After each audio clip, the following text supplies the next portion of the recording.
سيدنا محمد كما صليت على إبراهيم وعلى آل إبراهيم في العالمين إنك حميد مجيد. أعوذ بالله من الشيطان الرجيم. بسم الله الرحمن الرحيم. ولا نكلف نفسا إلا وسعها ولدينا كتاب ينطق بالحق وهم لا يظلمون. بل قلوبهم في غمرة من هذا ولهم أعمال من دون ذلك هم لها عاملون. حتى إذا أخذنا مترفيهم بالعذاب إذا هم يجأرون. لا تجأروا اليوم إنكم منا لا تنصرون. قد كانت آياتي تتلى عليكم فكنتم على أعقابكم تنكصون مستكبرين به سامرا تهجرون.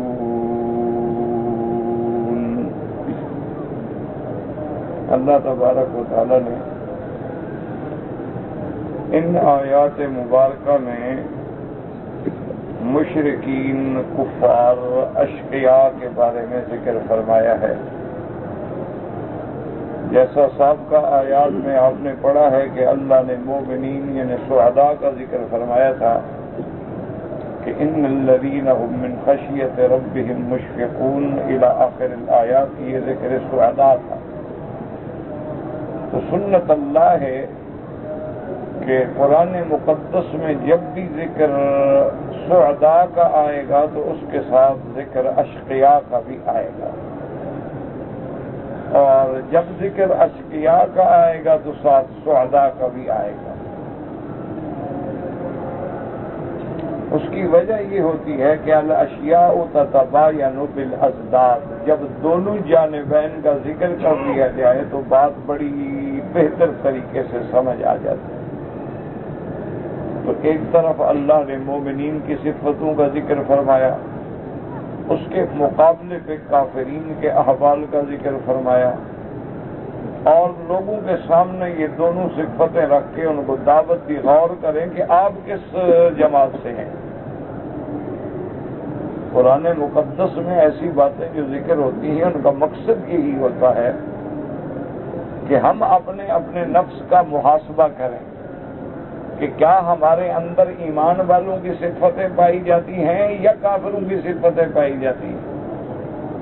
صرف زبانی کلامی کہہ دینے سے تو آدمی مسلمان نہیں ہو جاتا. اس کے لیے اعمال صالحہ کی محنت کرنی پڑتی ہے. تو اسی لیے جیسے کہ میرے آقا نے، رحمت دو عالم نے، محبوب دو عالم نے صلی اللہ علیہ وسلم نے منافقین کی صفتوں کا ذکر کیا ہے. لیکن یاد رکھیں منافق دو قسم کے ہوتے ہیں. ایک منافق ہیں اعتقادی اور ایک منافق ہیں عمل کے اعتبار سے. اعتقاد کے منافق جو ہیں جیسے میرے محبوب کے زمانے میں تھے کہ ظاہراً کلمہ بھی پڑھتے تھے، نمازیں بھی پڑھتے تھے، حضور صلی اللہ علیہ وسلم پہ بڑے صدقے قربان بھی ہوتے تھے، لیکن اندر سے کافر تھے. اسی لیے اللہ نے سورۃ المنافقون نازل فرمائی اور اس میں اپنے پاک پیغمبر کو خبردار فرمایا کہ اذا جاءك المنافقون قالوا نشهد انك لرسول الله والله يعلم انك لرسوله والله يشهد ان المنافقين لكاذبون. کہ میرے محبوب یہ منافق جو آتے ہیں اور کہتے ہیں کہ آپ اللہ کے رسول ہیں، ہم آپ کی رسالت کی گواہی دیتے ہیں، آپ تو اللہ کے رسول ہیں، لیکن یہ جھوٹ بول رہے ہیں. تو یہ منافق اعتقادی تھے کہ یظہرون الایمان و یبطنون الکفر، کہ ایمان کو ظاہر کرتے تھے، کفر اندر چھپایا ہوا.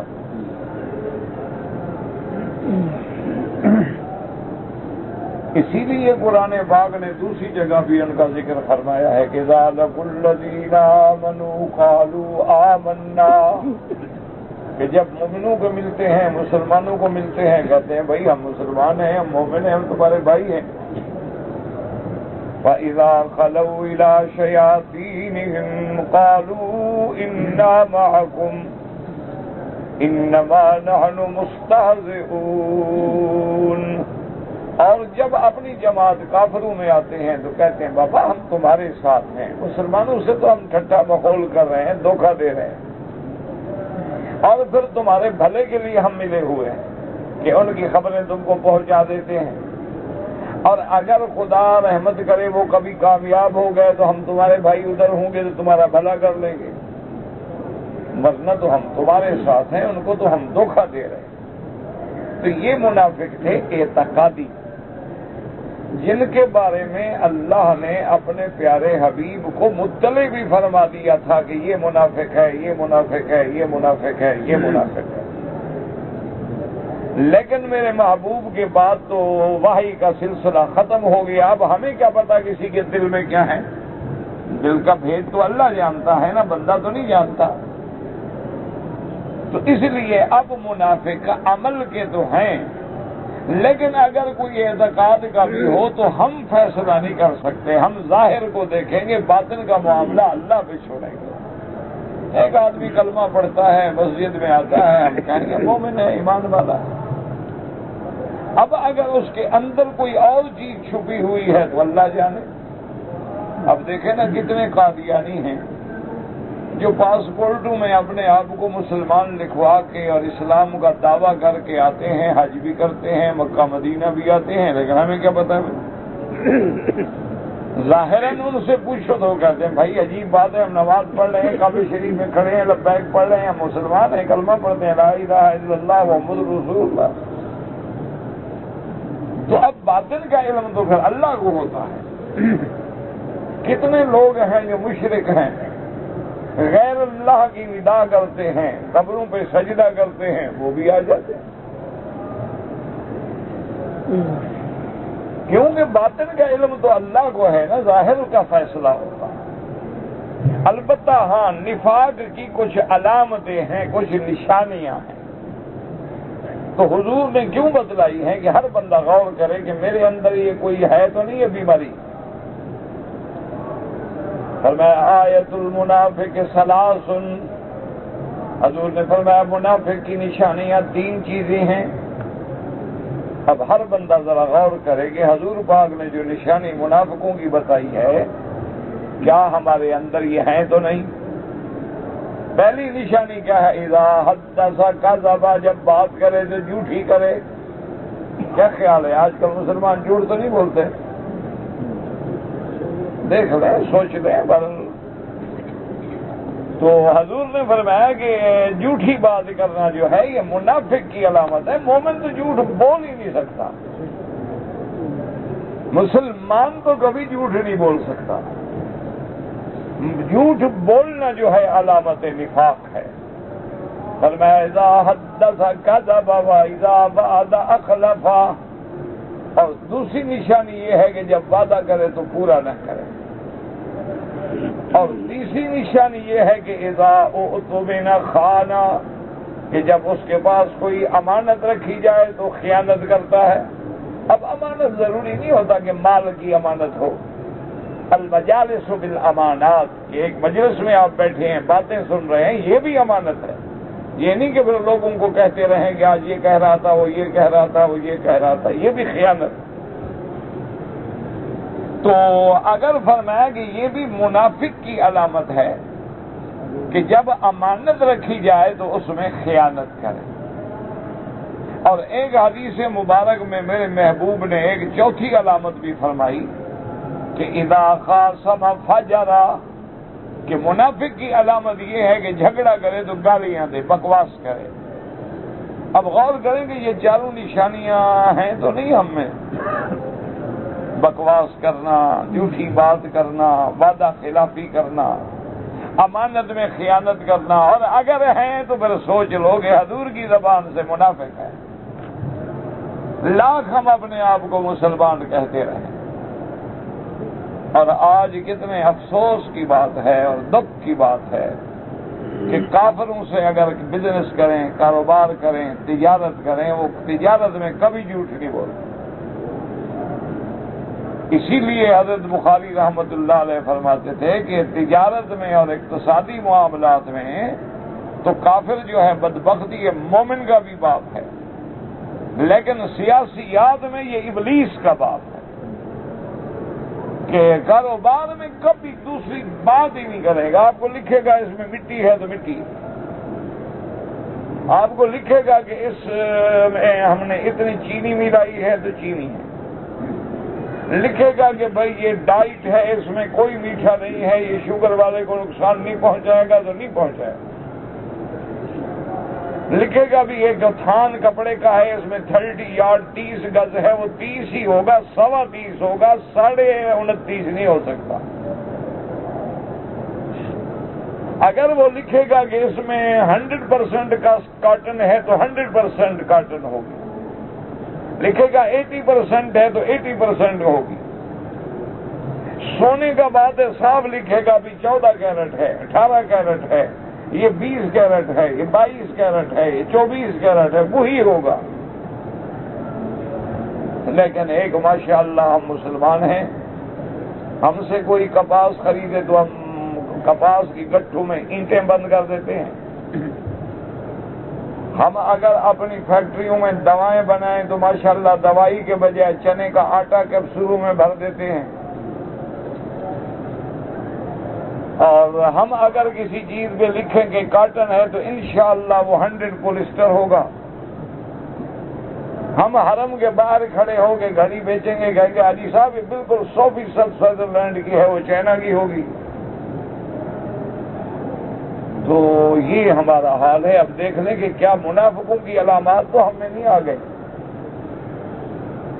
یہی وجہ ہے کہ معاشرہ جو ہے وہ انصاف اور عدل سے قائم رہتا ہے۔ جب ظلم آ جائے تو پھر معاشرے مٹ جاتے ہیں، ان کے نام و نشان بھی مٹ جاتے ہیں۔ پہلی قوموں پہ عذاب کیوں آئے کہ تول میں کھوٹ کرتے تھے، اور آج ماشاءاللہ جناب اگر آپ کی شوگر مل پہ بنی ہوئی ہے تو آپ کا 100 من کا گنا 125 من لکھا جائے گا، اور اگر آپ کی بنی ہوئی نہیں ہے انشاءاللہ تو 100 کا 70 من نکلے گا، اور اگر زیادہ ناراضگی ہے تو 4 دن آپ کی ٹرالی لائن میں لگی رہے گی جب تک گنا سوکھ جائے گا، اور آپ سے بات ان کی بنی ہوئی ہے تو ابھی ٹرالی باہر کھڑی ہے، وزن بھی ہو گیا، پرچی بھی کٹ گئی، پیسے بھی مل گئے۔ یہ مسلمانوں کی تجارت ہے۔ انا للہ و انا الیہ راجعون، اس کے علاوہ بندہ کیا کہہ سکتا؟ تو اس لیے اللہ نے قرآن میں مومنوں کی صفتیں بھی بیان کی ہیں اور کافروں کی صفتیں بھی بیان کی ہیں۔ تو ہم حساب کریں، محاسبہ کریں، غور کریں کہ ہمارے اندر ایمان کی کتنی صفتیں پائی جاتی ہیں اور کافروں والی کتنی صفتیں پائی جاتی ہیں۔ زبانی کلامی دعوے کرنے سے ہم تو مان لیں گے، لیکن اللہ تبارک و تعالیٰ کے آگے تو کوئی چیز چھپی ہوئی نہیں ہے۔ ہم لاکھ کہتے رہیں کہ ہم مسلمان ہیں، ہم لاکھ دعویٰ کرتے رہیں کہ ہم بڑے ایمان والے ہیں، لیکن ہمارے باطن کا حال جو ہے وہ اللہ جانتے ہیں، علیم بذات الصدور ہیں۔ تو اس لیے اللہ نے مومنین کی صفت کے بعد اب جناب کافروں کے بارے میں بھی ذکر فرمایا۔ فرماتے ہیں وَلَا نُكَلِّفُ نَفْسًا إِلَّا وُسْعَهَا، اللہ پاک نے فرمایا کہ ہم نے آج تک یعنی کسی بندے کو کسی ایسا حکم میں مبتلا نہیں کیا جو اس کی طاقت سے زیادہ ہو۔ یہ اللہ کی رحمت ہے۔ اللہ نے فرمایا کوئی کہے کہ یار معاملہ بڑا سخت ہے، ادا نہیں ہو سکتا، تو جھوٹ بولتا ہے، ہم نے اس کی طاقت سے زیادہ حکم ہی نہیں دیا ہے۔ اب دیکھیں نا جی 24 گھنٹے ہیں آپ کے پاس، 5 نمازوں کا اگر آپ سارا وقت بھی ملا لیں تو 1 گھنٹہ بھی نہیں بنے گا. تو اگر 24 گھنٹے میں 1 گھنٹہ اللہ کی عبادت کے لیے دیا جائے تو یہ کون سا مشقت والا کام ہے؟ 11 مہینے تو آپ ماشاءاللہ کھائیں لیکن 1 مہینہ روزہ رکھیں اور وہ بھی دن میں، رات کو تو ماشاءاللہ دن کے بدلے بھی لے لیتے ہیں. ہمارے ہاں جو روزہ ہے نا جی ماشاءاللہ اللہ کی ایسی مہربانی ہے کہ مہینے کے روزہ رکھنے کے بعد وزن بڑھ جاتا ہے، کم نہیں ہوتا. وجہ کیا ہے کہ اگر دن کو نہیں کھایا ہے تو شام کو تو 6 کلو کھجور کھا گیا ہے اور وہ بھی مفت کی. تو اس لیے جناب وزن تو پھر بڑھے گا ہی بڑھے گا نا. تو اللہ نے کوئی بات ہماری طاقت سے زیادہ نہیں رکھی. اب اسی طرح دیکھیں کہ اللہ نے حج فرض کیا ہے تو ہر کلمے پڑھنے والے پہ فرض نہیں کیا، صرف ان لوگوں پہ فرض کیا ہے جو صاحب استطاعت ہیں، ان کے پاس مال ہے، دولت ہے، آنے جانے کی ٹکٹ ہے، خرچہ ہے، بیوی بچوں کا خرچہ ہے اور عزت کے ساتھ آ کے جا سکتے ہیں. تو ایک زندگی میں صرف 1 دفعہ فرض ہے. اسی طرح اللہ نے زکوٰۃ رکھی ہے تو یہ نہیں فرمایا ہے کہ 50% ادا کرو، ورنہ ہمارے ہاں تو آپ دیکھتے ہیں نا جی کہ ایک افسر بھی رشوت لے تو کہتا ہے بھی آپ کو 10 لاکھ کا فائدہ ہو رہا ہے، 5 مجھے دے دو، 5 تم بچا لو. لیکن اللہ نے کتنی اپنے بندوں پہ رعایت رکھی ہے کہ 1 سال کے بعد زکوٰۃ دینی ہے اور دینی کتنی ہے 2.5%. وہ بھی 2.5%. اچھا زکوٰۃ بھی کتنے میں دیں گے؟ جو گھر کا خرچہ، بیوی کا خرچہ، بچوں کا خرچہ، علاج، معالجہ، گاڑی، پیٹرول، ہر چیز خرچہ نکال کے جو خالص ہمارے پاس نفع بچے، تمام اخراجات کے بعد جو خالص منافع ہے اس میں سونا ہے، چاندی ہے، چیزیں ہیں، سامان ہے، سب کی قیمت لگا کے 2.5%. اچھا بھی ہمارے لیے گھر رہنے کا ہے، فرمایا کوئی زکوٰۃ نہیں. ہم نے پلاٹ خریدا ہے، گھر بنا کے رہیں گے، کوئی زکوٰۃ نہیں. ہم نے جناب اپنی ذات کی، ہم نے بہت بڑی فیکٹری لگائی ہے، مشینری لگائی ہے، وہ 50 لاکھ کی ہے، اس پہ کوئی زکوٰۃ نہیں. اس کی جو پروڈکشن ہوگی، جو اس سے چیز بنے گی، بننے کے بعد بکے گی اور جو نفع ہوگا اس پہ زکوٰۃ ہے. یہ نہیں ہے کہ ہم فیکٹری پر زکوٰۃ دیں، مشینوں پہ زکوٰۃ دیں. فرمایا کہ نہیں، یہ تو میرے بندے کی مشینری ہے، کام کرے گا، پیسہ آئے گا تو زکوٰۃ دے گا. ہم نے ٹریکٹر خریدا ہے 4 لاکھ کا، اس پہ زکوٰۃ نہیں، لیکن اس سے ہل چلا کے جو زراعت کریں گے اس کے بعد جو پیدا ہوگا اس کا عشر دیں گے. اچھا فصل ڈوب گیا، فصل پیدا نہیں ہوا، فلڈ آ گیا، کوئی بات نہیں، جب ہمارے پاس آیا ہی کچھ نہیں تو ہم دیں گے کیا؟ تو اللہ تبارک و تعالیٰ نے ہر چیز میں انسان کے لیے کوئی ایسا حکم نہیں دیا ہے جو قابل برداشت نہ ہو، اس کی طاقت سے زیادہ ہو. حتیٰ کہ اب اگر دیکھیں مثال کے طور پہ آدمی پر بیوی کا خرچہ لازم ہے، لیکن فرمایا خرچہ کتنا ہے جو تیری حیثیت. اب یہ تھوڑا ہے کہ بیوی کہے کہ نہیں جناب مجھے تو اس بلڈنگ میں رہنا ہے جس کا فلیٹ کا قیمت جو ہے 30,000 ریال سال ہو، تو میری تنخواہ 30,000 نہیں بنتی تو میں کہاں سے فلیٹ دوں گا؟ تو حکم ہے میں اپنی طاقت کے مطابق جگہ دوں گا، اپنی طاقت کے مطابق لباس دوں گا، اپنی طاقت کے مطابق خرچہ دوں گا. اچھا اب اللہ نے 4 بیویوں کی تو اجازت دے دی، لیکن ساتھ یہ بھی فرما دیا بابا عدل نہ کر سکو، خرچہ نہ کر سکو، پھر ایک پہ گزارا کرو. اللہ نے کوئی ایسا حکم نہیں دیا بندوں کو جو ان کی طاقت سے زیادہ. اس لیے فرماتے ہیں وَلَا نُكَلِّفُ نَفْسًا إِلَّا وُسْعَهَا وَلَدَيْنَا كِتَابٌ يَنطِقُ بِالْحَقِّ وَهُمْ لَا يُظْلَمُونَ. اللہ نے فرمایا اور ہمارے پاس کتاب، کیا مانا؟ صحائف اعمال. اس کتاب سے مراد یہ ہے کہ وہ ہمارے جو نامہ اعمال ہیں جو اللہ نے فرشتوں کی ڈیوٹی لگا دی ہے، کرامن کاتبین یعلمون ما تفعلون، کہ کرامن کاتبین بیٹھے ہیں، جانتے ہیں جو ہم کرتے ہیں وہ لکھ لیتے ہیں. اللہ نے فرمایا وہ ایسی سچی کتاب ہے جو سچ لکھتی ہے، سچ بولتی ہے. اور اس کے بعد کتاب، یاد رکھو کتابیں تو نہیں بولا کرتی، لیکن جو کتاب میں لکھا ہوا سامنے آ جائے تو گویا کتاب بول رہی ہے. اس لیے فرمایا وَلَدَيْنَا کتاب، وَلَدَيْنَا كِتَابٌ يَنطِقُ بِالْحَقِّ وَهُمْ لَا يُظْلَمُونَ۔ اللہ نے فرمایا اور بندوں پہ ہرگز ظلم نہیں کیا جائے گا۔ کیا مانا؟ اس نے طواف 4 کیے ہوں ہم 3 لکھ دیں، ایسا نہیں ہوگا۔ اس نے اللہ کے راستے میں 1 ریال خیرات کی ہے، کوئی 1 پیسہ کم لکھ دے، ایسا نہیں ہوگا۔ یا کسی دوسرے کا گناہ اس کے ذمہ ڈال دیا جائے، ایسا بھی نہیں ہوگا۔ وَهُمْ لا يظلمون۔ اور فرمایا ان اللہ لا یظلم مثقال ذرۃ، اللہ تعالیٰ ظلم سے پاک ہیں، وہ ذرے کے برابر بھی ظلم نہیں کرتے۔ یاد رکھے علماء فرماتے ہیں ذرے کا کیا معنی؟ بعض علماء فرماتے ہیں ذرہ وہ چیز ہے جس کا وزن کوئی نہ ہو، یعنی بالکل اللہ ظلم نہیں فرماتے ہیں۔ اور بعض علماء نے فرمایا ذرہ اس کو کہتی ہے کہ آدمی مٹی پہ ہاتھ رکھے، ہاتھ رکھنے کے بعد جب جھاڑے جو کوئی چیز ذرا سی لگ جائے تو وہ ذرہ ہے، یعنی اللہ اتنا بھی بالکل اللہ ظلم سے پاک ہے۔ اس لیے فرماتے ہیں میرے بندے میں نے اپنے اوپر بھی ظلم کو حرام کیا ہے اور تمہارے درمیان میں بھی ظلم کو حرام کیا ہے، کسی پہ ظلم نہ کیا کرو۔ اس لیے فرماتی ہیں کہ بالکل نام عمل بولے گا، سچ بولے گا اور کوئی ظلم نہیں ہوگا۔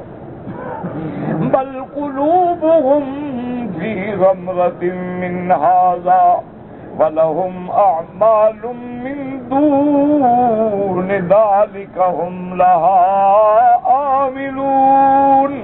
اللہ نے فرمایا لیکن یہ کافر جو ہیں بل قلوبهم، ان کے دل جو ہے فی غمرۃ مانا گمراہی میں، غفلت میں ڈوبے ہوئے ہیں۔ وَلَهُمْ أَعْمَالٌ مِّن دُونِ ذَلِكَ، اب شرک کے علاوہ بھی ان کے بڑے بڑے بھڑے عمل ہیں، شرک کے ورائے بھی ان کے عمل ہیں جو یہ کر رہے ہیں۔ میرا مدنی صرف یہ نہیں کہ مشرک ہیں، یہ شرک کے علاوہ بھی ان کے بڑے بڑے ظلم ہیں، ڈاکے ہیں، قتل ہیں، زنا ہے، شراب ہے، قمار ہے، جوا ہے۔ وَلَهُمْ أَعْمَالٌ مِّن دُونِ ذَلِكَ هُمْ لَهَا عَامِلُونَ۔ اس کے بعد فرماتے ہیں حَتَّى إِذَا أَخَذْنَا مُتْرَفِيهِمْ بِالْعَذَابِ إِذَا هُمْ يَجْأَرُونَ۔ اللہ فرماتے ہیں پھر جب ہم نے پکڑا ان کے بڑے لوگوں کو، مترفی کہتے ہیں وہ لوگ جن کے پاس دولت ہے، دنیا ہے، پیسہ ہے، وہ اس لیے کہ اس کو مترفین وہ لوگ ہوتے ہیں جو اصحاب دولت ہیں، اصحاب دنیا ہیں۔ فرماتے ہیں کہ جب ہم نے ان کے بڑوں کو پکڑا، کیا مان، جب بڑوں کو پکڑ لیا تو چھوٹوں کی کیا حیثیت؟ مانت یہ ہے کہ اللہ عذاب میں سب کو پکڑیں گے، لیکن بڑوں کا ذکر کیا کہ بڑوں کے پکڑنے کا ذرا لوگوں کو خیال ہوتا ہے یہ بڑا آدمی ہے، طاقت والا، دولت والا، اس کو کون پکڑے گا؟ اس لیے اللہ نے فرمایا کہ پہلے ہم بڑوں کا ذکر کر دیتے ہیں کہ جب ہم نے ان کے بڑوں کو پکڑا، حتی اذا اخذنا مترفیہم بالعذاب اذا هم یجأرون، اور جب ہم نے پکڑا ان کے بڑوں کو عذاب میں تو اب یہ چیختے ہیں۔ یجأرون مانا یصرخون، یجأرون مانا یصیحون، چیختے ہیں ہائے مر گئے، ہائے مٹ گئے، اب چیخ رہے ہیں، اب چیخنے کا کیا فائدہ ہوگا؟ حضرت ابن عباس رضی اللہ تعالیٰ عنہ اس آیت مبارک میں فرماتے ہیں حتی اذا اخذنا مترفیہم بالعذاب اذا هم یجأرون۔ وہ فرماتی ہیں یعنی یوم بدر، کہ بدر والے دن اللہ نے ان کے بڑے بڑے سرداروں کو عذاب میں پکڑ لیا، کہ بڑے بڑے سردار جو تھے مارے گئے، گرفتار ہو گئے، ذلیل ہو گئے، مٹ گئے، اب چیخ رہے ہیں۔ حضرت ابن عباس فرماتے ہیں اس سے مراد یوم بدر ہے، اور بعض صحابہ فرماتے ہیں کہ نہیں، یوم بدر تو نہیں ہے، بلکہ ایک دفعہ میرے محبوب نے بڑے جلال میں آ کے دعا کر دی تھی جب مکے والوں نے حضور کو ستایا۔ حالانکہ حضور کبھی بد دعا نہیں فرماتے تھے، لیکن اتنا ظالموں نے تنگ کر دیا کہ میرے مدنی کی زبان مسلمان پہ بھی بد دعا آ گئی. آپ نے فرمایا اللہم علیہم سنین کسنی یوسف. اللہ نے فرمایا حضور نے دعا کی میرا اللہ ان ظالموں نے مجھے ستایا ہے, ان پہ بھی قحط مسلط کر دے جیسے زمانہ یوسف میں قحط آئی تھی. آپ نے بد دعا کر دی. نتیجہ یہ نکلا کہ اللہ نے قحط مسلط کر دی. اب مکے والوں کا حشر یہ تھا کہ کھانے کو کچھ نہیں ملتا تھا تو یہ مردہ جانوروں کی ہڈیاں لا کے پانی میں ابال کے کھاتے تھے, اور اس کے بعد جوتوں کے چمڑے جو تھے ان کو پانی میں ڈال کے ابال کے پیتے تھے. اتنا قحط پڑ گئی, اتنا عذاب آ گیا. اس لیے اللہ فرماتے ہیں اذا اخذنا مترفیہم بالعذاب ہم اذا ہم یجارون, کہ جب ہم نے ان کے بڑوں کو عذاب میں پکڑا تو لگے چیختے ہیں. اللہ فرماتے ہیں لا تجاروا اليوم انکم منا لا تنصرون. اللہ نے فرمایا بدبختو اب نہ چیخو, اب چیخنے کا کیا فائدہ, اب ہماری پکڑ سے تم کو کوئی چھڑانے والا نہیں. یاد رکھیں کافر جو ہے نا اپنی طاقت کے ناز میں ہوتے ہیں, لیکن جب اللہ کی پکڑ آتی ہے نا پھر اللہ کی پکڑ سے ان کو چھڑانے والا بھی کوئی نہیں ملتا. تو اس لیے اللہ نے فرمایا اب کیوں چیختے ہو, لا تجاروا اليوم, اب مت چیخو. اسی لیے قیامت والے دن بھی کہا جائے گا جب ان کو جہنم میں ڈالیں گے اور یہ چیخیں گے وَنَادَوْا يَا مَالِكُ لِيَقْضِيَ عَلَيْنَا رَبُّكَ, چیخیں گے ہائے خزانہ مالک, یعنی دروگے سے کہیں گے جہنم کے کہ مہربانی کرو اپنے اللہ سے کہو ہمیں موت دے دے, بس ہم مر جائیں ختم ہو جائیں, عذاب سے تو جھوٹے. تو علماء نے لکھا ہے 500 سال تک جہنمی چیختے رہیں گے. 500 سال کے بعد فرشتے جواب دیں گے انکم ماکثون, اور ظالموں چیخو یا نہ چیخو رہنا تم نے جہنم میں. اصلوها فاصبروا او لا تصبروا سواء علیکم انما تجزون ما کنتم تعملون. اللہ فرمائیں گے ان کو کہہ دو اصلوها, اب جہنم میں جلو سڑو مرو, صبر کرو یا نہ کرو برابر ہے, چیخو یا نہ چیخو برابر ہے, اب کوئی چھٹکارا نہیں ملے گا. اس لیے جب دنیا کا بھی عذاب آتا ہے تو پھر دنیا کے عذاب کے وقت میں بھی کافروں کو کوئی اللہ کے عذاب سے نہیں چھڑا سکتا.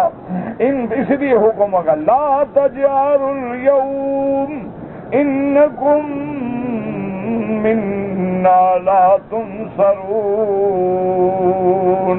اب دعا کرے میرا مولا ہم مسلمان عاجز ہیں, ضعیف ہیں, ذلیل ہیں, لیکن تیرے نام لیوا ہیں. آج کفر کے طاغوت اپنے کفر میں, طغیان میں, جبر میں, تکبر میں آخری حدوں کو پہنچ گئے. میرا اللہ ان کی طاقتوں کو, ان کے کبر کو, ان کے غرور کو اپنے عذاب سے مٹا دے. وما ذلک علی اللہ بعزیز, اور اللہ کے آگے کیا مشکل ہے. اللہ اکبر. آج دنیا میں یعنی ایسے حالات پیدا کر دیے گئے ہیں کہ مسلمان کا اور ایمان والے کا اور داڑھی والے کا اور سنت میں چلنے والے کا جینا مشکل ہو. انا للہ و انا الیہ راجعون. وہ جیسے شیخ سعدی رحمۃ اللہ علیہ کا ایک واقعہ ہے, آج بھی میں اخبار میں پڑھ رہا تھا کہ دین کے کاموں میں تو سپیکر بند ہیں لیکن تھیٹر پہ چل رہے ہیں, فلم پہ چل رہے ہیں, گانے چل رہے ہیں. تو مجھے شیخ سعدی کی بچپن میں پڑھتے تھے مثالیں تو یاد آئی کہ ایک دفعہ حضرت شیخ سعدی رحمۃ اللہ علیہ کسی شہر میں گزر رہے تھے کہ کتوں نے حملہ کیا. تو جب حملہ کیا تو حضرت شیخ سعدی, فطری بات ہے, کوئی پتھر پڑے تھے نا اٹھا کے مارنے کے لیے بھی جان چھڑاؤں, کتے حملہ کر رہے ہیں. تو اب پتھروں کو جو اٹھایا تو پتھر زمین میں کھبے ہوئے تھے, وہ نکلے ہی نہیں. اب کتے قریب آ رہے ہیں, پتھر نکلتے نہیں. شیخ سعدی بیچارہ پریشان کھڑا ہے. خیر لوگ بھاگ کے آ گئے, انہوں نے کتوں کو بھگایا, شیخ سعدی بچ گئے بیچارے. اس کے بعد انہوں نے کہا کہ یار یہ بستی والے اور شہر والے کیسے لوگ ہیں, کتوں کو تو چھوڑ دیا ہے, پتھروں کو باندھ رکھا ہے. کہا یہ بڑے عقل والے لوگ ہیں کہ آج دین کو باندھ دو لیکن بے حیائی کو کھول دو. انا للہ و انا الیہ راجعون. مولا تیرے دروازے پہ ہم بھیک مانگنے کے سوا کیا کر سکتے؟ ہم تو عاجز ہیں اور ہماری دعائیں بھی قبول نہیں ہوتی، زبان بھی گندی ہے، کھانا بھی حرام سے ہے، پینا بھی حرام سے ہے. لوگ دے دیتے ہیں، ہم پہن لیتے ہیں، پتہ نہیں وہ حلال بھی ہوتا ہے کہ نہیں ہوتا. اللہ اکبر. کون تحقیق کرنے بیٹھتا ہے وہ اچھا جی انہوں نے 2 جوڑے بنا کے بھیج دیے، کسی نے قلم بھیج دیا، کسی نے ٹوپی بھیج دی، کسی نے اینک بنا کے بھیج دی. اب کیا پتا کس پیسے سے بنائی ہے. ٹھیک ہے کہ مولوی فتویٰ تو ڈھونڈ لے گا نا کہ بھائی وہ چاہے چوری کا ہو، مجھے تو ہدیہ دیا ہے نا. لیکن فتوے کو چھوڑو، اصل بات کیا ہے؟ کیونکہ یہ بات یاد رکھو، حرام ایسی بلا ہے اندر گیا اور نور ایمان بجھ گیا.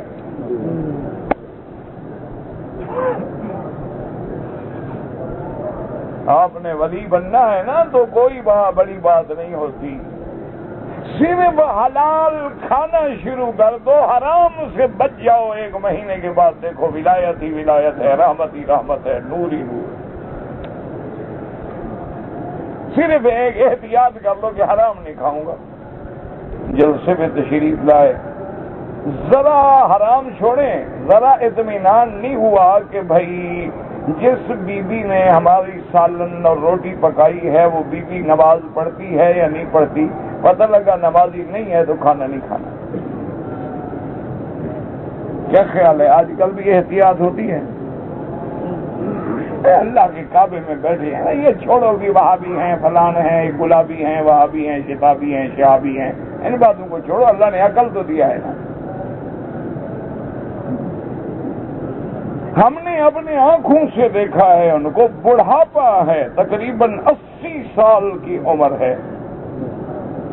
میں نے اپنے آنکھوں سے دیکھا ہے، میں گواہی دوں گا اس بات کی کہ صبح کی نماز کے بعد چائے کی پیالی میں سوکھی روٹی کے ٹکڑے بھگو بھگو کے کھا رہے. میں نے جا کے کہا جی کیا فرمایا؟ بھائی وہ خریدی تھی روٹی کل، وہ بچ گئی تھی تو رکھ دی کہ انشاءاللہ کام آ جائے گی، اللہ کی نعمت ہے، پھینکنا تو نہیں ہے. تو جب اندر حلال جاتا تھا نا تو پھر پیدا بھی امام بخاری ہوتا تھا، پھر مائیں امام ترمذی جنتی تھیں، امام ابو حنیفہ، امام شافعی، امام مالک. اور جب آج اندر حرام ہے تو پھر پیدا بھی کرکٹر ہو رہے ہیں یا ایکٹر ہو رہے ہیں. سیدھی سی بات.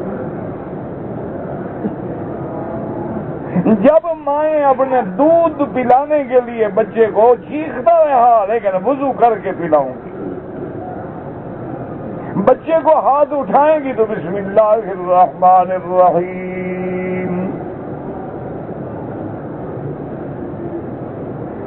اور کوشش کرتی تھی کہ میرے بچے کے منہ کے اندر حرام کی کوئی قطرہ نہ جائے. پھر بچے عالم ہوتے تھے، ولی بنتے تھے، پھر معین الدین اجمیری بنتا تھا، عبد القادر جیلانی بنتا تھا، نظام الدین اولیاء بنتا تھا، اس کے بعد سری سکتی بنتا تھا، حسن بصری بنتا تھا، مالک ابن دینار بنتا تھا. اور آج کا جو عالم ہے وہ بھی آپ دیکھ رہے ہیں کہ ہم مولویوں کے گھر میں بھی اولاد نماز نہیں پڑھتی، مولویوں کی بیٹیاں پردہ نہیں کرتی. ہم مولویوں کی بیٹیاں جو ہیں وہ فیشن میں اتنی آگے بڑھ گئی ہیں کہ مونا لیزا بھی ہو تو شرمندہ ہو جائے.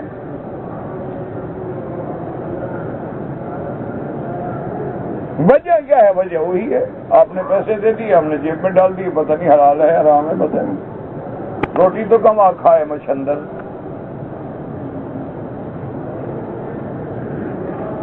انا للہ و انا الیہ راجعون. بس دعا کریں، اور اس کے بعد بھی دعا کے سوا ہمارے پلے میں کیا ہے کہ مولا آج کفر آزاد ہے، مولا آج بے حیائی آزاد ہے، مولا آج فلمیں آزاد ہیں، گانے آزاد ہیں، فحاشی آزاد ہے، عریانی آزاد ہے، تیرے قرآن پہ پابندی ہے.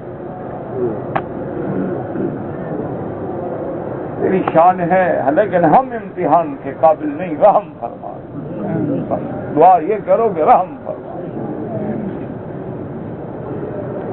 ساری کفر کی قوتیں اس وقت جو ہے وہ زور لگا رہی ہیں. کہیں کوئی واقعہ ہوگا بندہ ان کا ہو، ہم سے کوئی رشتہ جوڑ دیں گے کہ جی اس کا باپ دادا تو تم سے تھا نا.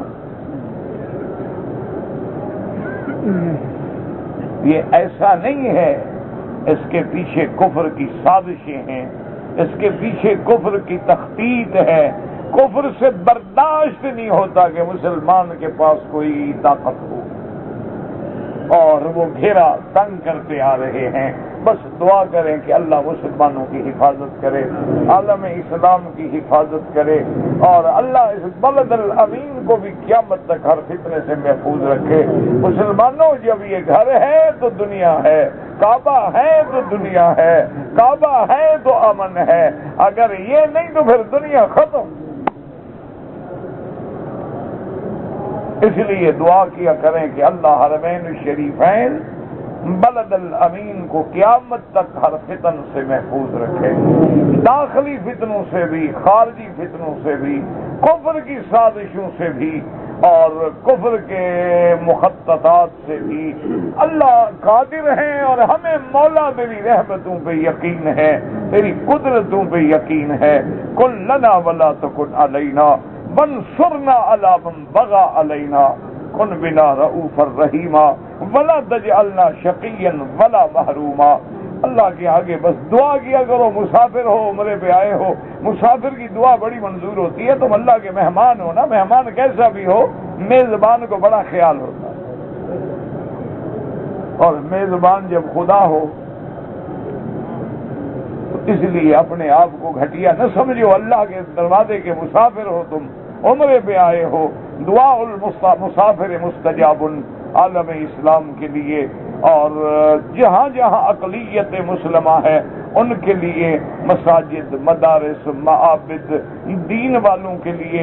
آج جیسے بھی ہیں یہ دین والے، انہی کی وجہ سے یہ دین کی رونق ہے. اگر یہ مٹ گئے تو پھر دین کون لائے گا؟ یونیورسٹیاں لائیں گی، کالج لائیں گے.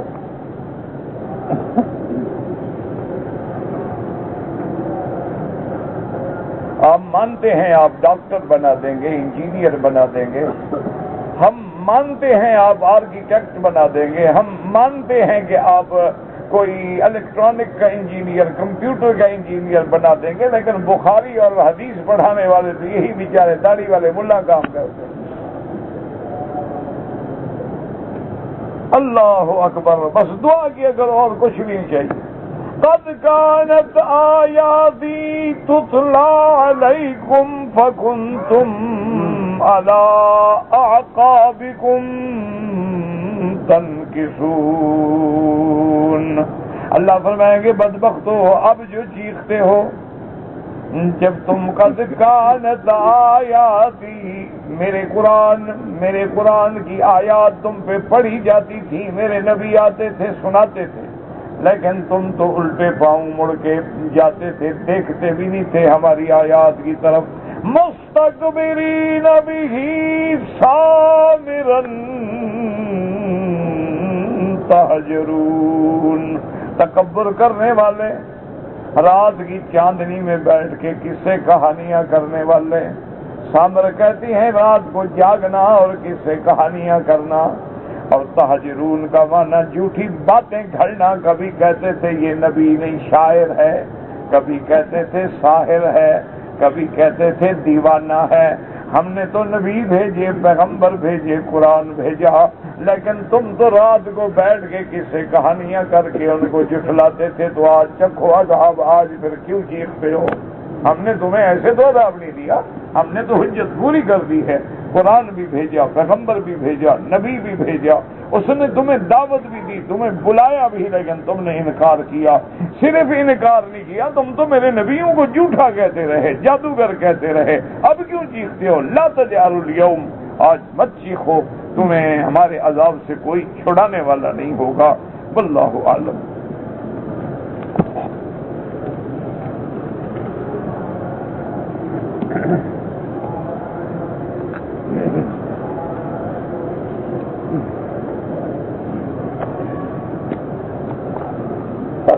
لکھا ہے؟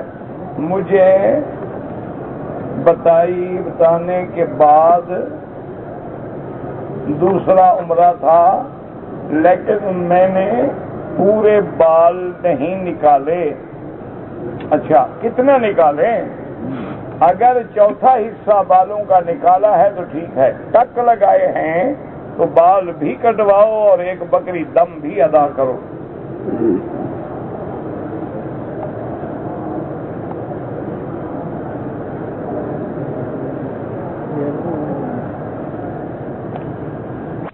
حضرت سلیمان، حضرت ادریس اور حضرت یحییٰ، ان تین نبیوں میں سے سب سے پہلے قلم سے کس نے لکھا ہے؟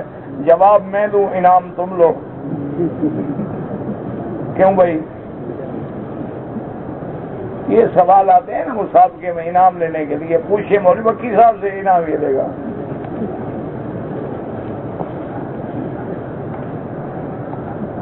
ہم جب چیک پڑھتے ہیں نا ہمیں پتہ لگ جاتا ہے لکھنے والا کون ہے، تجربہ ہو جاتا ہے. فقیری شکیری نہیں ہے نا کہنا کہ فقیری ہے یا کشف ہوتی ہے. مرغا جو اذان دیتا ہے وہ بھی تیر ہے، اس کو بھی کشف ہو جاتی ہے. گدھا جو آواز نکالتا ہے حضور نے فرمایا شیطان کو دیکھتا ہے، اس لیے لا حول ولا قوت پڑھا کرو. یہ کوئی فقیری شکیری نہیں ہے، بہرحال اندازہ ہے، تجربہ ہے، ایک رات دن جو بھگت رہے ہیں آپ کو الحمدللہ. بہرحال حضرت ادریس علیہ السلام نے لکھا ہے. تمہارا کام بنتا ہے تو میرا کیا بگڑتا ہے؟ عمرہ کرنے کے بعد طواف کر لیا، صفا مروہ دوڑ لیا، لیکن بال نہیں کٹوائے عورت نے. اب میرا بھائی یہ دیکھو نا، اس عرصے میں کوئی اور غلطی تو نہیں کی، بس بال کٹوا لے جلدی سے. اگر اس نے پھر خوشبو لگائی، صابن استعمال کیا یا میاں بیوی لیٹ گئے پھر تو دم ہو جائے گی. تو اگر اس نے اور کوئی غلطی نہیں کی، چاہے ایک دن گزر گیا، 2 دن گزر گئے، کیونکہ عورت کا کوئی احرام ہوتا نہیں، وہ جو کپڑے پہنے ہوئے ہیں وہی احرام ہے، تو بال کٹوا لے اور انشاءاللہ کچھ نہیں ہوگا.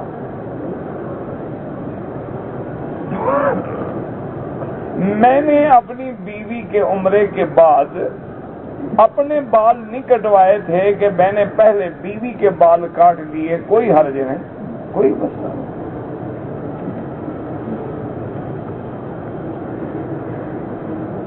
میں نے پاکستان سے آتے ہوئے احرام تو باندھ لیا تھا، لیکن میں نے نیت جو ہے وہ جدے کے قریب کی جب میقات سے ہم گزر گئے تھے.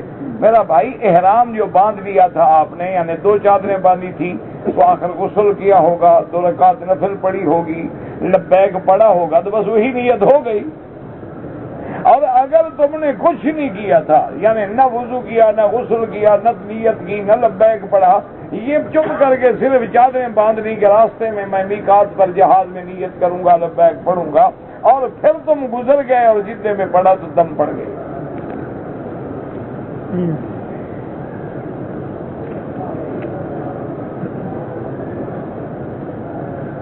میں نے صفا مروہ کے ساتھ چکر لگانے سے پہلے اپنے بال کٹوا لیے، باقی میں نے 7 چکر بعد میں لگائے. ماشاءاللہ دم پڑ گئی. آئندہ غلطی نہیں کرو گے نا، دم اسی لیے اللہ نے رکھی ہے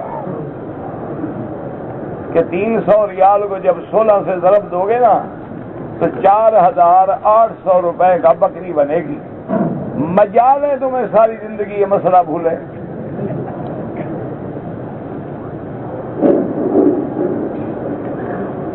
استاد، میں نے اپنی نانی کا دودھ پیا اور میں اپنی ماں کی بیٹی لینا چاہتا ہوں. مجھے نہیں پتا آپ نے کیا لکھا ہے.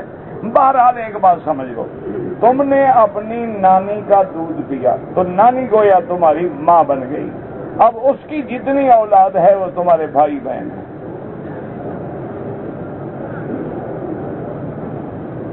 کہتے جی کہ ہمارے ملک میں جو نعت خوانی ہوتی ہے، بھئی نعت خوانی منع نہیں ہے. یاد رکھو حضور پاک کی نعت پڑھنا بڑے ثواب کا کام ہے. حضرت حسان صحابی ہیں جلیل القدر، حضور کی شان میں نہ حضور کے سامنے کھڑے ہو کے پڑھتے تھے اور حضور دعا کرتے تھے کہ اللہم ایدہ بروح القدس، کہ اللہ جبریل کے ذریعے اس کے دل میں مضمون ڈال، یہ تیرے نبی کی تعریف کر رہا ہے اور کفر کو جواب دے رہا ہے۔ لیکن ہمارے ہاں جو رواج بن گیا ہے نا کہ بھئی باقاعدہ میوزک کے آلات کے ساتھ یعنی نعت پڑھتے ہیں، یا نعتیں جو ہیں فلمی دھنوں کے طرز پہ پڑھی جاتی ہے، اور نعت خوانی میں زیادہ راگ رنگ کا خیال کیا جاتا ہے کہ اب میں نے کس راگنی میں پڑھنا ہے، یہ مالکوس ہے، یہ فلان ہے، یہ فلان ہے، یہ فلان ہے، تو وہ پڑھنا ناجائز۔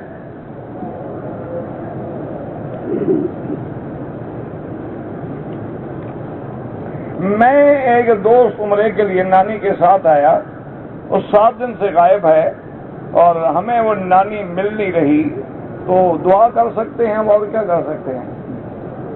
بہرحال حرم میں ڈھونڈو، بوڑھی عورت ہے بیچاری، کہیں بیٹھ گئی ہوگی، اس کو دروازے کا پتہ نہیں لگتا ہوگا کہ ادھر جاؤں یا ادھر جاؤں، تو بہرحال انشاءاللہ۔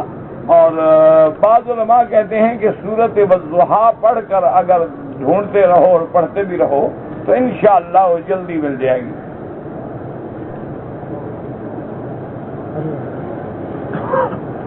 کہتے جی کہ بعض ملکوں میں دیکھا ہے کہ جب جلسے ہوتے ہیں، جلوس ہوتے ہیں، وہ 2 انگلیاں یہ وکٹری کا نشان بناتے ہیں، یہ بھی انگریزوں کی تقلید ہے، اس میں اسلام کا تو کوئی واسطہ نہیں۔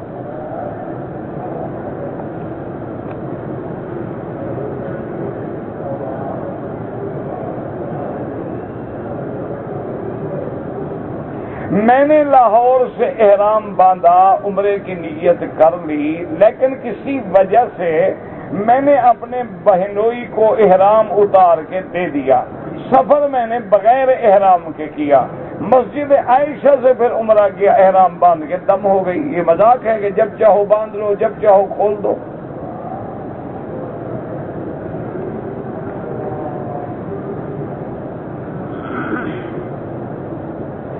میں اپنے وطن سے روانہ ہوا تو انہوں نے کہا جدہ ایئرپورٹ پر اترنے کے بعد میقات سے پہلے احرام خرید کر کے باندھنا ہے، جدہ ایئرپورٹ پر اترنے کے بعد مکے سے روانگی پر 20 کلومیٹر پہلے احرام باندھا، دم پڑ گئی اور آپ عمرے سے بھی محروم ہو گئے جو میقات کا عمرہ تھا۔ آپ کو احرام اپنے ملک سے باندھنا تھا، یہ کہ میقات سے جا کے احرام خریدو گے؟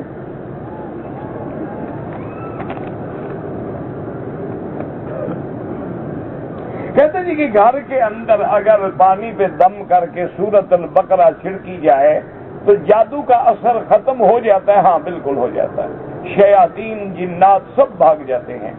آپ سورۃ البقرہ پڑھا کریں، سورۃ البقرہ کان میں ہیڈ فون لگا کے جس پہ جادو ہو وہ سنا کرے، اور اسی طرح پانی پہ دم کر کے، تیل پہ دم کر کے، اور جو آیتیں سحر کے ابطال کے لیے ہیں قرآن میں وہ ساری آیتیں بھی ساتھ پڑھا کریں۔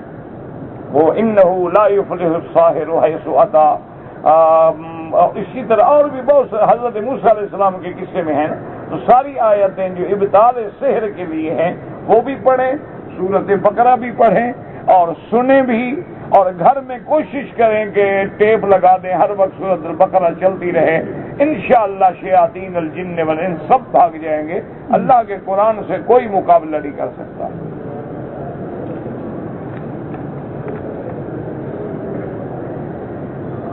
ہم 4 بہن بھائی تھے، 3 بہنیں 1 بھائی، 2 بہنوں کی پہلے وفات ہو گئی، 1 بہن کی شادی ہو گئی، اس کے 3 بچے ہیں، اس کے بعد اس کی بھی وفات ہو گئی، والدہ والد کی بھی وفات ہو گئی۔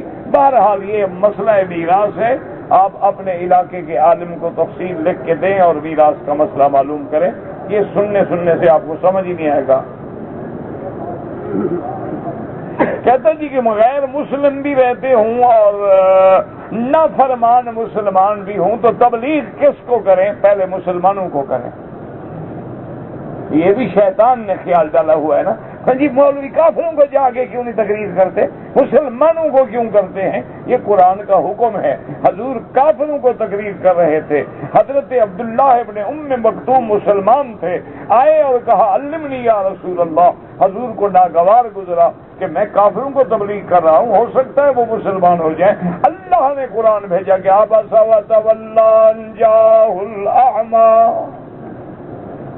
وما يدريك لعله يزكى. میرے مدنی کیوں آپ نبی نہ آیا تو آپ نے تیوری چڑھا لی؟ کافر مسلمان ہوں نہ ہوں دفع ہوں، جو پکا مسلمان ہے اس کو تو ضائع نہ کرے. یہ بھی شیطانی خیال ہے کہ دیکھو جی تبلیغ والے مسلمانوں کو کرتے ہیں، کافروں کو کیوں نہیں کرتے؟ تم جا کے کافروں کو کر لو، اعتراض کرنے کے بجائے کام تم بھی کر لو نا. وہی استاد نانی کا دودھ پیا تو اچھا کیا، میں کیا کروں بھائی. اور نانی بھی تو ماں ہوتی ہے بیوقوف. قیامت کے دن کعبہ شریف ریاض الجنہ آسمان پہ چلا جائے گا. کیوں چلا جائے گا؟ آسمان پہ پہلے کعبہ موجود ہے، بیت المعمور 7ویں آسمان پہ موجود ہے.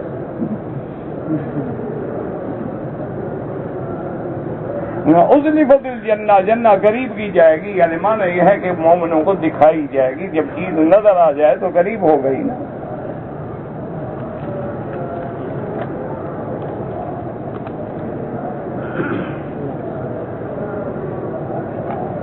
کہتا جی سینڈوچ جو لوگ کھاتے ہیں ہاتھ سے نہیں توڑتے، منہ سے توڑتے ہیں. جو ہاتھ سے توڑے پھر بھی تو منہ میں ڈالے گا نا، کوئی فرق نہیں پڑتا. نہیں ہاتھ سے چلو توڑا، کہاں ڈالے گا؟ ناک میں. کوئی فرق نہیں پڑتا ہے. ویسے آرام سے بیٹھ کے کھایا کرو.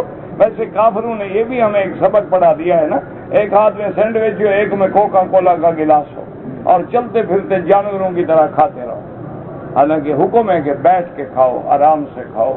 شریعت کا جو حکم ہے، سنت کا جو حکم ہے وہ یہ ہے. کہتے جی بڑے بڑے علماء جہاد کا مسئلہ بیان نہیں کرتے، تو آپ کیا کریں نا. آپ بھی تو ماشاءاللہ اللہ نے آپ کو ہمیں لکھنے کے لیے توفیق دی ہے، خود بیان کرنے کے لیے نہیں دی. تم ہمت کرو.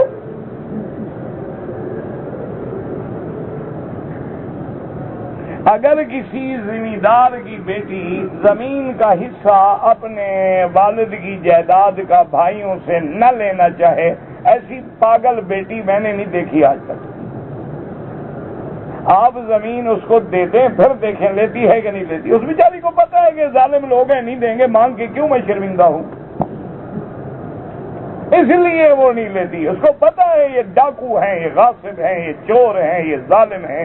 اگر میں نے اپنا حصہ مانگا تو مجھے قتل کر دیں گے، کاری کا الزام لگا دیں گے، اس لیے وہ خاموش رہتی ہے. آپ اس کی جائیداد اس کے نام انتقال کر دو، اس کو قبضہ دے دو، دیکھو لیتی ہے کہ نہیں لیتی.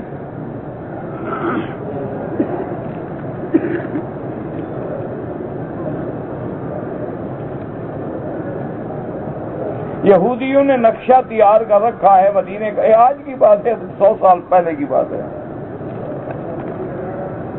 اللہ نے بھی سب کے نقشے بنا رکھے ہیں، فکر نہ کرو.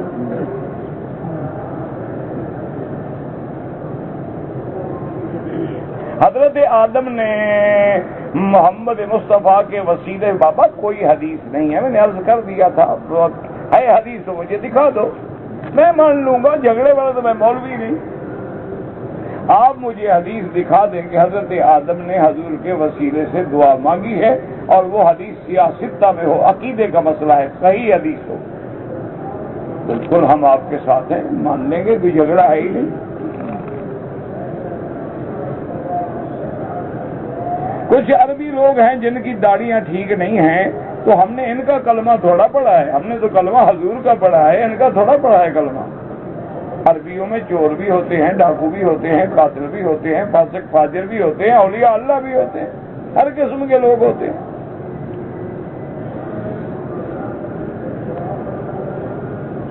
میرا بھائی قید میں ہے، اللہ پاک مشکلیں آسان کرے. بہرحال آیت کریمہ جو ہے نا، لا الہ الا انت سبحانک انی کنت من الظالمین، یہ پڑھو تم بھی، بھائی بھی، خاندان والے بھی.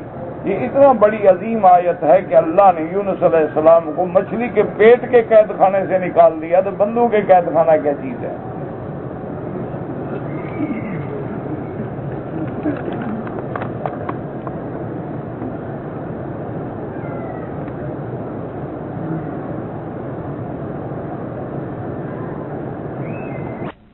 ثمینت تخفیف الوزن علام المفاصل.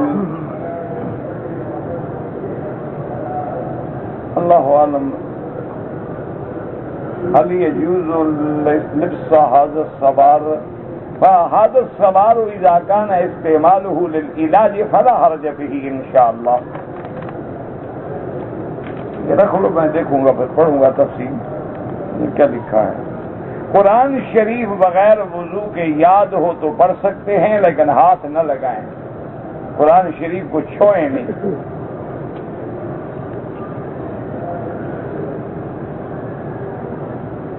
ہم حیات ہو اور بچوں کو ورثہ دینا ہو تو دے دیں، بالکل دے سکتے ہو، اپنی زندگی میں تقسیم کر دو، لیکن ایسی بے وقوفی کرنا نہیں، رکھنا اپنے قبضے میں، ورنہ انشاءاللہ اولاد دوسرے دن گھر سے بھی نکال دے گی. ویسے لکھ کے وصیت نامہ شریعت کے مطابق رکھ کے گواہ بنا کے کسی جگہ لا کر میں محفوظ کر دو کہ میرے مرنے کے بعد شرعاً یہ تقسیم ہوگی، لیکن زندگی میں قبضہ نہ دینا، ورنہ انشاءاللہ اپنی تیاری کر لو گھر سے.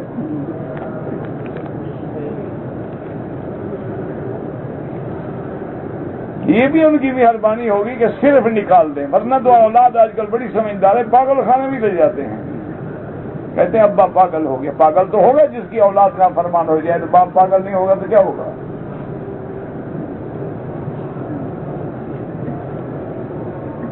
ایک آدمی کا چاچا فوت ہو گیا، چاچی سے نکاح کرنا چاہتا، ٹھیک ہے، وہ عزت گزار کے کر لیں. نماز جنازہ کے بعد دعا مانگنی چاہیے، تو نماز جنازہ میں تم کیا کرتے ہو؟ گالیاں دیتے ہو؟ نہیں، جب نماز جنازہ پڑھتے ہو تو پڑھنے کے دوران کیا کرتے ہو؟ اللہم اغفر لحینا و میتنا. دعا ہے کہ گالیاں ہیں؟ دعا ہے، تو اس دعا پہ اعتبار نہیں تو بعد والی کا کیا اعتبار ہے؟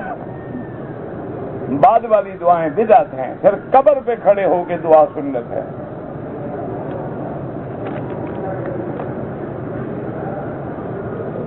میرا بیٹا ہے، گنگا ہے، اللہ پاک شفا دے.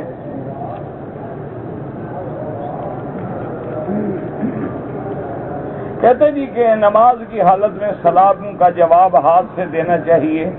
یہ پہلی باتیں ہیں، بعد میں حکم سب منسوخ ہو گئے. نماز سکون کا نام ہے. کھانا کھانے والوں پر سلام نہ کریں، لیکن اگر کوئی کرے تو آپ جواب دے سکتے ہیں.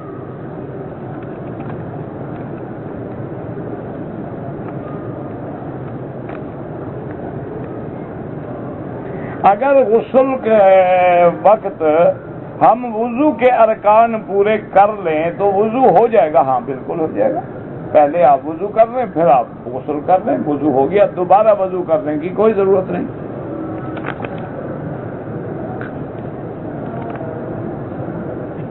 سگریٹ پینا حرام ہے، بالکل حرام ہے. مکے میں تو ڈبل حرام ہے.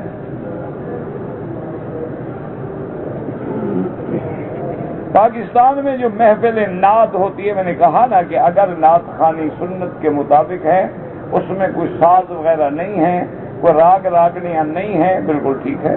اور نعت میں وہ الفاظ بھی نہ ہوں جو خلاف اسلام ہوں، کیونکہ حضور پاک بیٹھے تھے تو کچھ بچیاں حضور کی شان میں مدح کر رہی تھیں. تو ایک بچی نے کہا کہ وَفِينَا نَبِيٌّ يَعْلَمُ مَا فِي غَدٍ. ہمارے نبی کی تو یہ شان ہے کہ ان کو کل کے حال کا بھی پتہ لگ جاتا ہے. ماں چھوڑ دو اس کو، کل کی حال کا پتہ اللہ کو ہوتا ہے، نبی کو نہیں ہوتا. یہ لفظ نہ کہا کرو. تو بہرحال نعت خوانی جائز ہے، لیکن سنت کے مطابق ہو، ساز نہ ہو، راگ راگنی کا خیال نہ ہو، اور بالکل کریں. نعت خوانی ضرور کریں. حضور کی نعت پڑھنا تو ثواب ہے.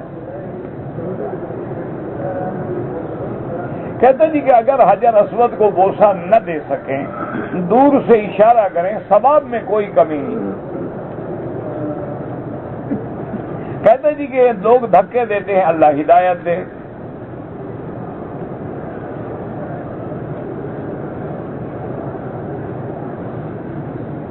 کہتے جی کہ ایک آدمی نے میرا قرضہ دینا ہے، وہ نہیں دیتا. میں نے بڑی کوشش کی ہے، تو اب اگر اس کی کوئی چیز میں اٹھا لوں، جتنا تمہارا حق ہے اتنا اٹھانا جائز.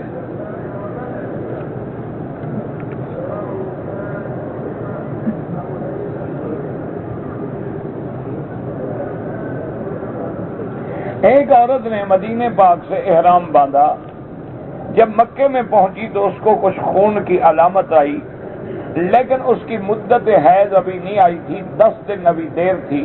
تو یہ گرمی کی وجہ سے، موسم کی تبدیلی کی وجہ سے بھی کبھی کبھی خون کا نشان لگ جاتا ہے۔ ڈاکٹر کے پاس گئی، دوائی دی، بالکل ٹھیک ہے، بالکل عمرہ کرے۔ اصل میں موسم تبدیل ہو جاتا ہے نا۔ اچھا، پھر آدمی دوڑتا ہے، سفر کرتا ہے، بھاگتا ہے، اس وجہ سے بھی کبھی کبھی عورتوں کو یہ تکلیف ہو جاتی ہے۔ میرے والدین زندہ ہیں، ان کے لیے بالکل عمرہ کریں، سب کچھ کریں، ان کے لیے اچھی اولاد کا کام ہی یہی ہے۔ اولیاء اللہ بھی اپنی قبروں میں زندہ ہوتے ہیں، سب زندہ ہیں انشاءاللہ، لیکن عالم برزخ ہے۔ اگر ہم نے عصر کے بعد طواف کیا ہے، حنفی حضرات اس کی 2 رکعت مغرب کے بعد پڑھیں، اور حنبلی حضرات ہر وقت پڑھ سکتے ہیں۔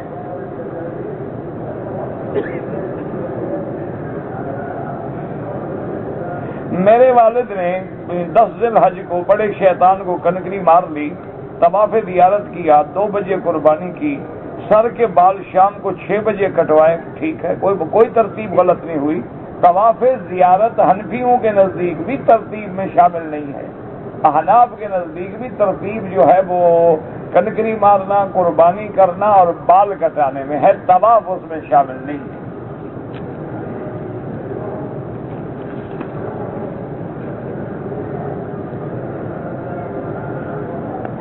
احرام کی حالت میں ہوائی جہاز میں جو انہوں نے ہمیں پرفیوم ٹیشو دیے تھے، اگر کوئی دونوں ہاتھ اس سے صاف کر لے، اگر فوراً دھو ڈالے تو ٹھیک ہے، ورنہ دم پڑ جائے گی کہ دونوں ہاتھوں پہ خوشبو لگا دی۔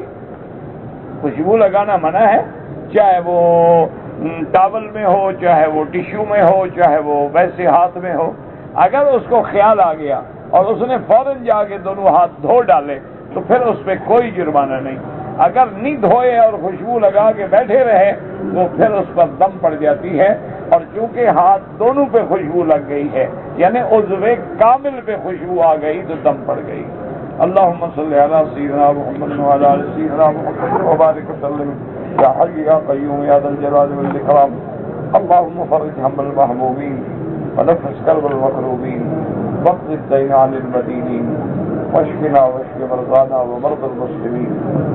یا اللہ بیماروں کو شفا عطا فرما، یا اللہ بیمار بیمار بیمار بیمار بیمار بیمار بیمار بیمار بیمار بیمار بیمار بیمار